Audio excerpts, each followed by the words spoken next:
असंभव कुछ नहीं होता दोस्त, ये खाली परिकल्पनाएं हैं। और मैं आपको आज एक रिसर्च का तोड़ देने वाला हूँ कि इस दुनिया में असंभव नाम का कोई शब्द होता ही नहीं है। इंसान कभी भी चंद्रमा पर नहीं पहुंच सकता। पृथ्वी विज्ञान की अधिकतम सीमा है। डॉक्टर ली डी फॉरेस्ट मशहूर वैज्ञानिक हुए, बहुत बड़े साइंटिस्ट हुए। एक स्टेटमेंट इन्होंने पास किया सन 1955 के अंदर। In 1955 he passed the statement कि इंसान कभी भी चंद्रमा पर नहीं पहुंच सकता। It is impossible for a human being to cross the globe, the earth globe.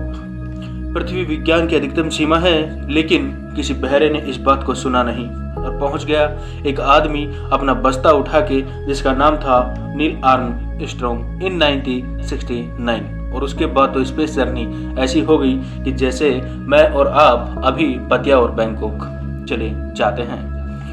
William Thompson एक ऐसे मशहूर वैज्ञानिक हुए जिन्होंने कहा कि सिर्फ पक्षी उड़ान भर सकते हैं, हवा से भारी मशीन का उड़ान भरना असंभव है।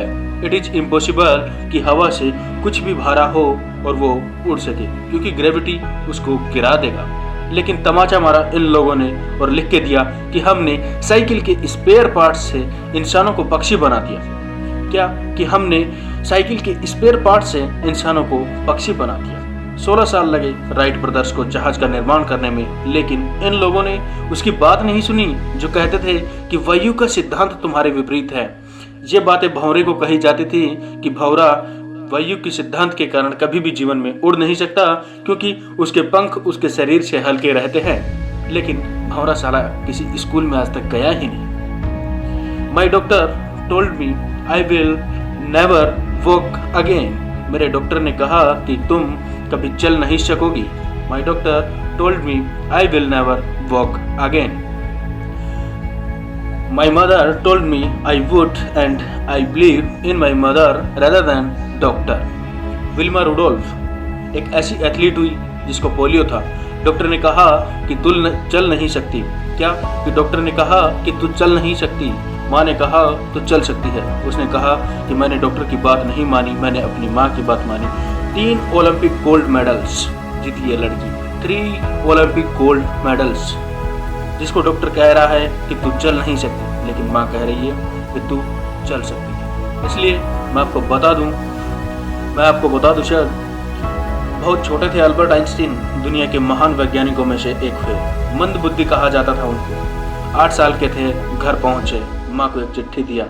When he was 8 years old, माँ को चिट्ठी दिया। माँ ने चिट्ठी पढ़ा और चिट्ठी में खत था प्रिंसिपल का, उसके माँ के नाम। प्रिंसिपल ने ये लिख के भेजा कि आपका बच्चा विलक्षण प्रतिभा का धनी है, ग्रेट पावर है इसके अंदर। बहुत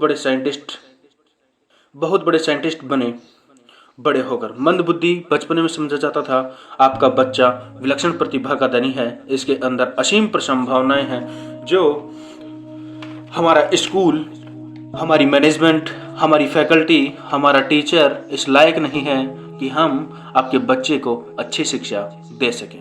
तो इट्स बेटर फॉर यू कि take care of your son, कि आप अपने बच्चे को अपने घर में पढ़ाइए। हम लायक नहीं है हम आपके बच्चे को पढ़ाएं। और उसकी माँ ने पढ़ते पढ़ते आंखों में आंसू ले आई और उसने बच्चे से कहा कि कल से तू स्कूल नहीं जाएगा, मैं तेरी परवरिश घर पर करूँगी, क्योंकि तेरा टीचर तुझे इस लायक नहीं समझता। मतलब वो अपने आप को उस लायक नहीं समझता। बच्चा खुश हुआ, मोटिवेट हुआ और लग गया। उसकी माँ का निधन हो गया और अल्बर्ट आइंस्टीन बहुत बड़े साइंटिस्ट हो गए। जब वो बहुत बड़े साइंटिस्ट हुए तो वो अपना मकान शिफ्ट कर रहे थे और अपने जीवन की सच्ची घटना वो अपनी ऑटोबायोग्राफी में लिखते हैं कि जब मैं मकान शिफ्ट कर रहा था तो एक ड्रॉज के अंदर मुझे एक वाइट कलर का पेपर फोल्डेड अवस्था में मिला। मुझे समझ नहीं था कि क्या है। मैंने जब उसे फोल्डिंग अवस्था से निकाला और मिट्टी से हटा के जब उसे खोला तो उस टीचर का लेटर था, जो बहुत साल पहले टीचर ने मेरे हाथ में दिया था और मैंने अपनी माँ के हाथ में रखा था। अब वो बड़ी उत्सुकता के साथ में, बड़ी एक्साइटमेंट के साथ में उस खत को पढ़ने लगे। जैसे ही उन्होंने खत को पढ़ना शुरू किया वो जार होकर के रोने लगे।